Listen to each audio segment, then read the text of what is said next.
Rome in the late 9th century was a city of shadows and splendor. Its ancient stones whispered of emperors and martyrs, of saints and sinners. The Tiber River wound through the city like a ribbon of memory, carrying secrets from the hills of the Palatine to the crumbling arches of the Colosseum. But in the year 897, Rome was a city on edge, its people caught between hope and fear, faith and ambition. The papacy, once the spiritual heart of Christendom, had become a prize for the powerful. Noble families vied for control, their alliances shifting like sand. The streets echoed with the footsteps of soldiers and the murmurs of priests. In the midst of this turmoil, a drama unfolded that would shock the world and leave a stain on the history of the Church.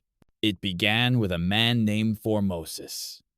Born in the year 816, Formosus was a man of learning and conviction. He rose through the ranks of the Church, serving as Bishop of Porto, a small town near Rome. His reputation for wisdom and diplomacy brought him to the attention of popes and princes alike. But in Rome, every friend could become an enemy, and every favor carried a price. Formosus lived in a time when the papacy was a battlefield. The Carolingian Empire, once mighty, was crumbling. Local lords and foreign kings fought for influence, and the Pope was often caught in the middle.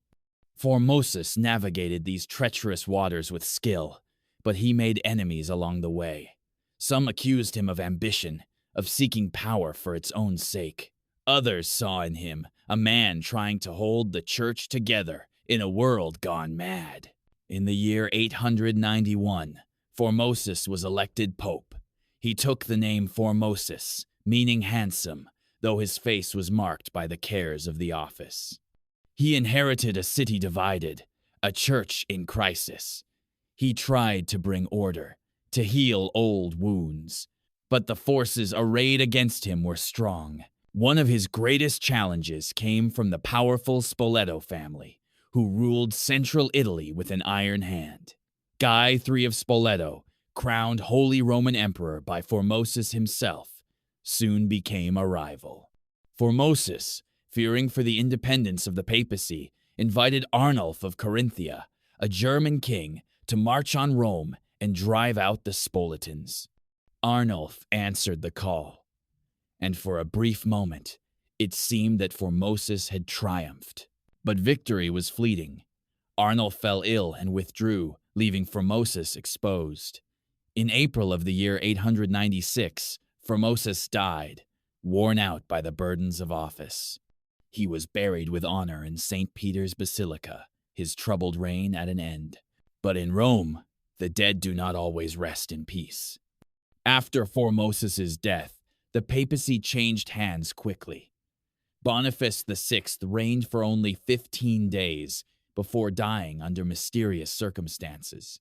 Then came Stephen VI, a man with a sharp mind and a bitter heart. Stephen owed his position to the Spoletan faction, and he was determined to erase the legacy of Formosus. It was Stephen who conceived the unthinkable, to put his predecessor on trial, not just in memory, but in body. The city buzzed with rumors as word spread. In January of the year 897, Stephen ordered that the corpse of Formosus be exhumed from its tomb. The body, decayed and fragile, was dressed in papal vestments and propped up on a throne in the Basilica of St. John Lateran.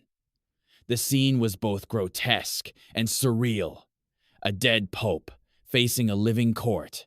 The synod began. Bishops and priests gathered, their faces pale with shock and fear. Stephen presided, his eyes cold and unyielding. The charges were read. Formosus was accused of perjury, of violating canon law, of coveting the papacy. A deacon was appointed to speak for the corpse, a grim parody of justice. The trial was a spectacle.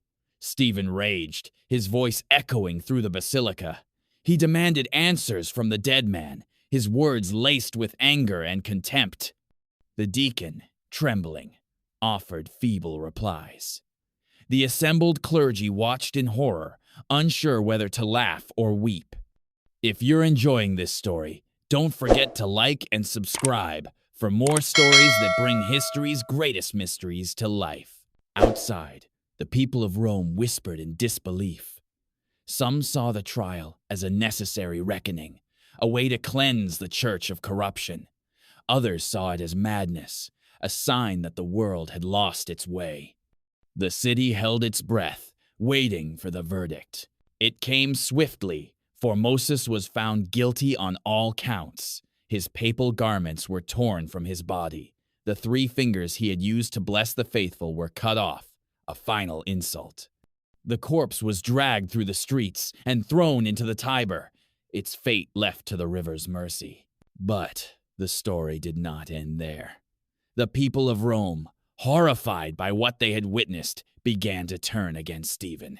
Whispers grew into protests, and soon the city was in revolt. Stephen was arrested, stripped of his office, and thrown into prison. He died soon after, some say strangled by his enemies.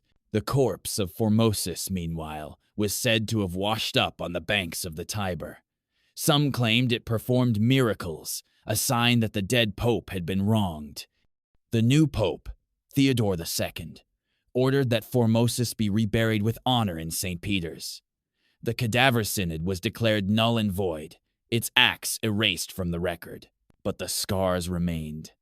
The trial of a dead pope became a symbol of the chaos and cruelty of the age.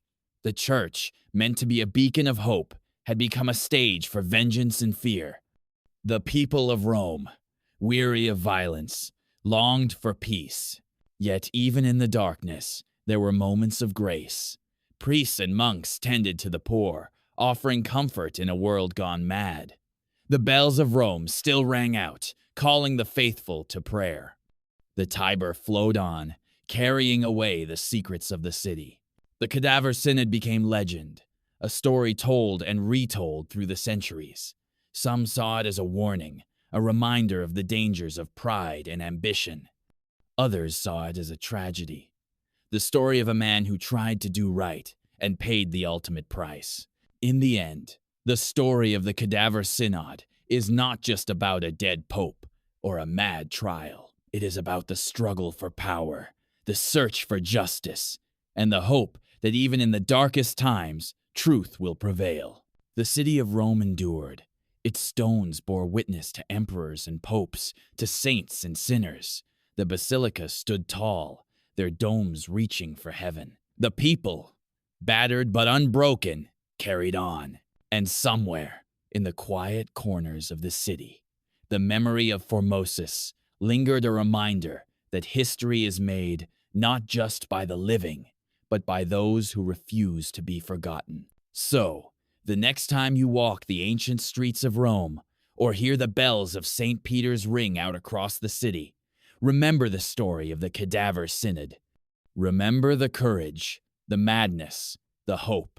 Remember that history is not just a list of dates and names, but a tapestry of human lives, each one a thread in the great story of the world. If you enjoyed this journey into the heart of medieval intrigue, don't forget to like, subscribe, and share. There are more stories waiting to be told right here.